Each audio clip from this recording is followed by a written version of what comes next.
पहुंच गई हैं। पदक की उम्मीद जो है वो लगातार बढ़ती जा रही है पीवी सिंधु से।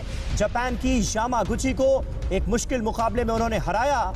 शानदार खेल का प्रदर्शन पीवी सिंधु की तरफ से और अब वो सेमीफाइनल में पहुंच गई हैं। निश्चित तौर पर शानदार खेल का प्रदर्शन पीवी सिंधु की तरफ से, सेमीफाइनल में वो पहुंच गई हैं। आगे क्या?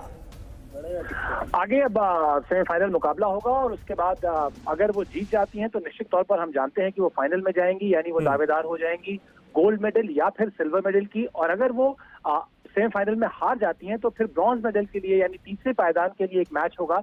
अगर हम देखें मोटे तौर पर तो वो पदक से अभी 2 कदम दूर हैं। 2 कदम बाद उनको गोल्ड मेडल भी मिल सकता है और 2 कदम बाद उनको ब्रॉन्ज मेडल भी मिल सकता है। ये देखना होगा कि वो कहां तक पहुंचती है। यानी सेमीफाइनल में पहुंचने का ये मतलब नहीं है कि ब्रॉन्ज मेडल उन्होंने अपने नाम कर लिया। ब्रॉन्ज मेडल जीतना है तो भी एक मुकाबला भी और बचता है। यानी शिवेंद्र, बिल्कुल बिल्कुल बिल्कुल। बैडमिंटन के नियम बॉक्सिंग के नियमों से अलग होते हैं और ओलंपिक के नियम के हिसाब से जो कांटेक्ट स्पोर्ट्स होते हैं, यानी जिसमें हम आमने सामने लड़ाई करते हैं किसी से, उनमें ये नियम होता है कि सेमीफाइनल में अगर 2 खिलाड़ी पहुंचे हैं तो दोनों को हारने वाले दोनों ही खिलाड़ियों को ब्रॉन्ज मेडल मिलता है, जिस आधार पर लवलीना का मेडल पक्का हुआ आज सुबह। लेकिन बैडमिंटन के नियम ये कहते हैं कि ब्रॉन्ज मेडल के लिए भी मैच होगा। तो अभी मेडल पक्का नहीं हुआ है, लेकिन जिस तरीके से पीवी सिंधु ने आज ये मैच जीता है उससे ये कहा जा सकता है कि अभी उनसे उम्मीदें कायम हैं, बल्कि बहुत ज्यादा बढ़ी हैं इस मैच के बाद। जापान की यामागुची को उन्होंने हराया। मुकाबला कैसा रहा?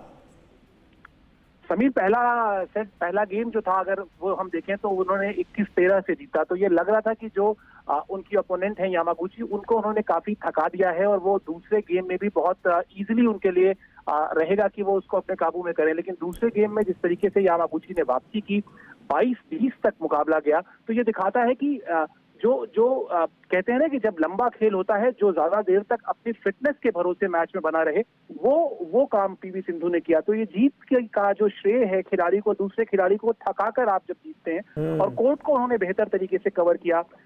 दूसरे गेम में हमने देखा कि यामागुची कई बार ऐसा लगा कि वो फ्रस्ट्रेशन में आ रही हैं और जानबूझकर उनसे गलतियां हो रही हैं। तो इस तरह की चीजें देखने को मिली। इसीलिए ये कहा जा रहा है कि जो आने वाले मैचेस हैं उसमें अभी पीवी सिंधु से इस इतिहास को रचने की उम्मीद रखनी चाहिए कि पिछले ओलंपिक्स में भी वो सिल्वर मेडलिस्ट थी और अब हर ओलंपियन का यही होता है कि अगर वो अपने मेडल का रंग बदले, तो अगर उम्मीद रखनी चाहिए कि वो अपने मेडल का रंग बदलने में सफल होंगी और ऐसी शुभकामनाएं भी देनी चाहिए उनको। और जिस बेहतरीन खेल का परिचय पीवी सिंधु दे रही हैं, जिस शानदार फॉर्म में नजर आ रही हैं, साफ तौर पर गोल्ड की उम्मीद की जा सकती है शिवेंद्र।